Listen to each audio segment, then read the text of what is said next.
नाज़रीन, टंडो मोहम्मद ख़ान जो साल 2023 कीअं गुज़रियो, नज़र विझूं था हिन रिपोर्ट ते। सिंध जे कुदरती पैदावारी वसीलनि सां मालामाल हुजण बावजूद अक्सर इलाइक़नि जियां टंडो मोहम्मद ख़ान बि सिंध जे बुनियादी सहूलियतुनि खां महरूम अहिड़ो इलाइक़ो रहियो आहे जंहिं में रहिजी वियल 2023 जो साल इलाइक़े जी तरक़ी खुशहाली बजाए तबाहकारियुनि जो खंडरौद बणियल इलाइक़ो रहियो आहे।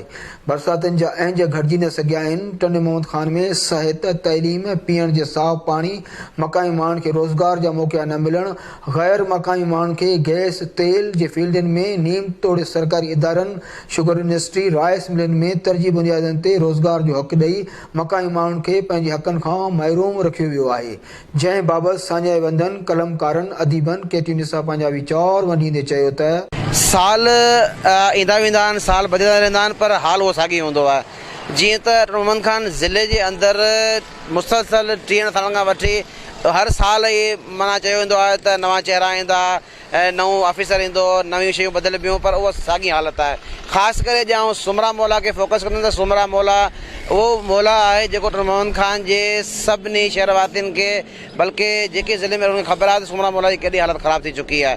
सुमरा मौला मुसलसल 30 सालनि खां वठी उनजो हिकिड़ो गटर नाली जेका उहा बि कोन ठही सघी आहे। रोड रस्तो तबाह लॻो पियो आहे, हर शइ तबाह आहे, पर रोड रस्ते जे मामले में चवंदा जेको मेन जेको शहर जो एंट्रेंस आहे गटर जो पाणी उहो उन सुमरे पाणे ॿोड़े करे पोइ थो निकिरे।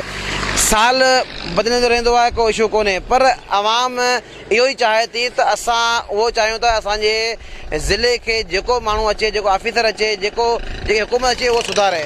2023 साल जेको आहे उहो टंडो मोहम्मद ख़ान लाइ त असां सुठो नथा सम्झूं, छो जो टंडो मोहम्मद ख़ान में न ड्रेनेज जो सिस्टम सही, न तइलीम जो निज़ाम सही, न सिहत जी का सहूलियत सही आहे। छो जो असां वटि पीअण जो साफ़ पाणी बि कोन्हे।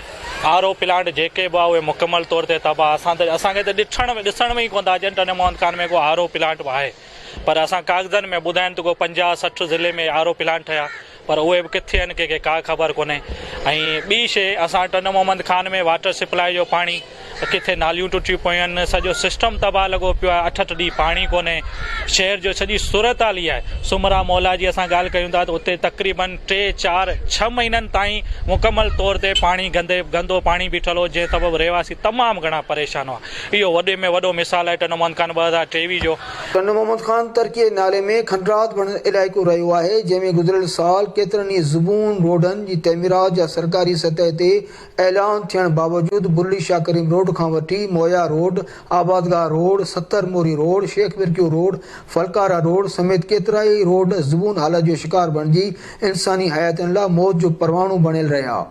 ट्रैफिक जे हादसनि में गुज़िरियल साल 100 खां वधीक इंसानी जानियूं ज़ाया थी चुकियूं आहिनि त वरी मंशाओ जे वाइपे में गुज़िरियल 7 साल अॻु ज़हरीले कचे शराब में वॾो साने सबबि 200 खां वधीक इंसानी जानियूं जेके ज़ाया थी वियूं हुयूं, उहे गुज़िरियल साल 2023 में बि सवनि जी तइदाद में नौजवान मर्द औरतूं तोड़े पीसनि कचे शराब जा आदी बणिजी पंहिंजूं हयातियूं विञाए वेठा आहिनि त वरी हीरोइन, आइस, चर्स, आफ़ीम, मेनपुड़ी गुटके जे वाइपे सबबि सवे इंसानी हयातियूं ज़ाया थियण ऐं मज़दूरी जी ज़िंदगी गारण ते मजबूर आहिनि, जंहिं बाबति साञाए वंदनि इलाइक़े जे रहवासियुनि केतियुनि सां पंहिंजा वीचार वंडींदे चयो त 2023 साल टंडो मोहम्मद ख़ान शहर लाइ मुसीबतनि, परेशानियुनि, बदअमनियुनि जो साल रहियो। हिन शहर में तरक़ियाती कम त पंहिंजी जॻह ते उहे कोन थिया, पर जेको पुराणा रोड रस्ता हुआ उहे बि भॼी पिया। ऐं ख़ासि करे काफ़ी जेके से माण्हू हादसनि में सिजावल रोड, टंडो मोहम्मद ख़ान सिजावल रोड जेको आहे उते 200-250 माण्हू एक्सीडेंट थिया आहिनि, जंहिंमें 250-250 माण्हू पंहिंजे जान तात धोई वेठा या अपाहिज थी विया। इन करे हितां जे माण्हुनि हिन रोड जो नालो ई खूनी रोड रखियो ऐं हिन सॼे साल में इन रोड ते को बि कमु कोन थियो। उनखां अलावा हिन शहर में जेका बि मंशात आहे, टोटल जेका बि मंशात आहे, आइस, हीरोइन, चर्स, आफ़ीम, गुटको, मैनपुरी या ॿियूं कई जेके से शयूं ज़हरीलियूं जेके से उन्हनि जो बिल्कुलु हिते तमामु वॾे पैमाने ते उरूज ते वापारु हलियो। 2023 जो साल पंहिंजी पुॼाणी तरफ़ तेज़ी सां वधी रहियो आहे। यकीनन असां 2024 में क़दम रखणु वञी रहिया आहियूं। 2023 असांजे लाइ कीअं गुज़रियो ऐं 2024 में असांखे कहिड़ियूं उमेदूं वाबस्ता आहिनि, उन हवाले सां सम्झां थो। टनो मोहम्मद ख़ान जी सूरत-हाल बि सॼी सिंध जीअं साॻी रही आहे। 2023 में सिंध जे लाइ को ख़ुशहाली जा तूफ़ान कोन आया आहिनि, न ई के खीर जूं नदियूं वयूं आहिनि। यकीनन सॼी सिंध जीअं टनो मोहम्मद ख़ान में हर क़िस्म जी मंशियात जो जेको कारोबार आहे, कारवांवार आहे ऐं उनजो वाइपो विकिरो उरूज ते रहियो। टनो मोहम्मद ख़ान जा खोड़ सारा बुनियादी मसइला जीअं जो तीअं बरक़रार रहिया आहिनि ऐं टनो मोहम्मद ख़ान जो हिकिड़ो वॾे में वॾो जेको मसइलो उहो टनो मोहम्मद ख़ान खां बुल्ली शाह करीम फिजावल रोड वारो रहियो, जिते हर आए दिन कंहिं न कंहिं ॾींहं ते को न को हादसो थिए थो ऐं का न का इंसानी जान तोड़े जो इनफरादी हवाले सां ऐं इज्तमाही हवाले सां कॾहिं कॾहिं अहिड़े क़िस्म जा वाक़िया थिया आहिनि, किथे किथे 4-4, 5-5 इंसानी जानियूं ज़ाया थियूं आहिनि। जेको 2023 साल ख़तमु थियण वारो आहे, इन में जेका कारकर्दगी थी आहे हिते जे सियासी नुमाइंदनि जी, उहा असीं तव्हांखे ॿुधाईंदा हलूं। सॼे टनो मोहम्मद ख़ान खे ख़बर आहे त 2023 ताईं हिननि कुझु बि कोन कयो आहे। हिननि सिर्फ़ु ग़रीब माण्हुनि खे तकलीफ़ूं ॾिनियूं आहिनि, तकलीफ़ुनि खां सवाइ कुझु बि कोन आहे।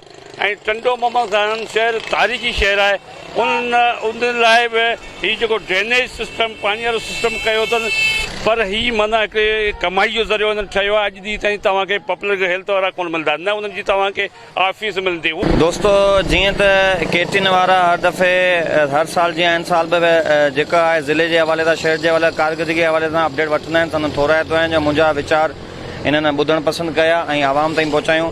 दोस्तो, आउं इहो चवंदुसि त हल्को बुल्ली शाह करीम वारो जेको रोड आहे ऐं लिखियलु छुपियलु कोन्हे, तव्हां वञी सफ़र करियो त केतिरो सोढ़ो रोड आहे। मेन रोड हुअण जे बावजूदि सोढ़ो रोड आहे, स्पेशली जेॾी महिल सीज़न वारो टाइम अचे थो ऐं जंहिं महिल ट्रॉलनि जी क्रॉसिंग थिए थी, ट्रकुनि जी क्रॉसिंग थिए थी।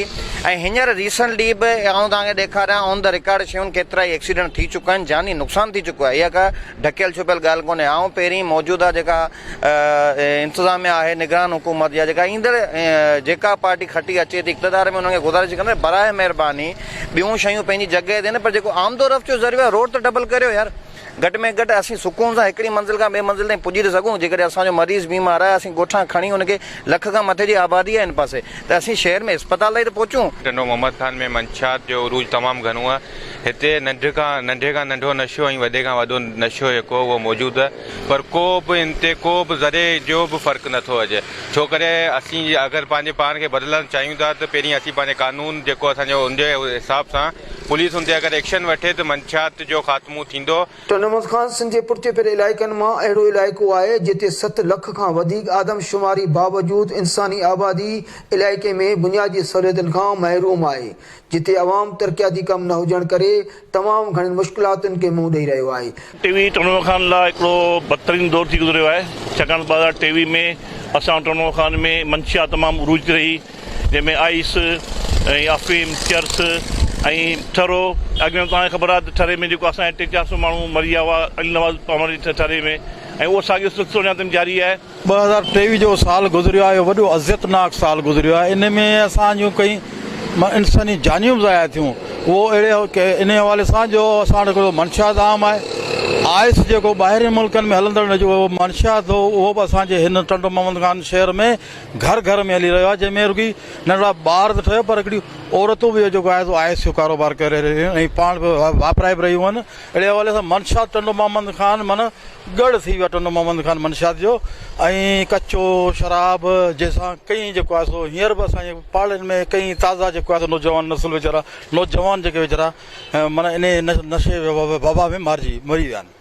उन हवाले सां ही ॿियो त असां वटि जेको हीउ शाह करीम जेको रोड आहे, इहो वॾो खूनी रोड आहे। इन ते हेसि ताईं सम्झो हेसि ताईं तक़रीबन 2-4-5 महीननि में काफ़ी माण्हू एक्सीडेंट में, जेको आहे सिंगल रोड आहे, काफ़ी माण्हू जेको आहे हुन में एक्सीडेंट में वीचारा पंहिंजूं जानियूं विञाए वेठा आहिनि।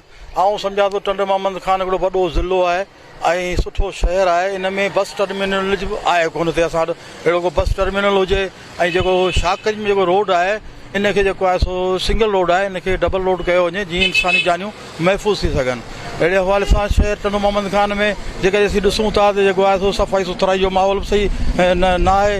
हिते जेको आहे सो जेको म्यूनिसिपल इंतिज़ामिया आहे उनजी बि नाअहली आहे ऐं उन बि आउं सम्झां थो त ॾिसंदा तव्हां रोड घिटियुनि में त नालियूं जेके माना बाक़ाइदे पलटनि पियूं। 2023 जो रहिजी वियल साल इलाइक़े जे अवाम लाइ को फ़ाइदेमंद साबित बणिजी न सघियो।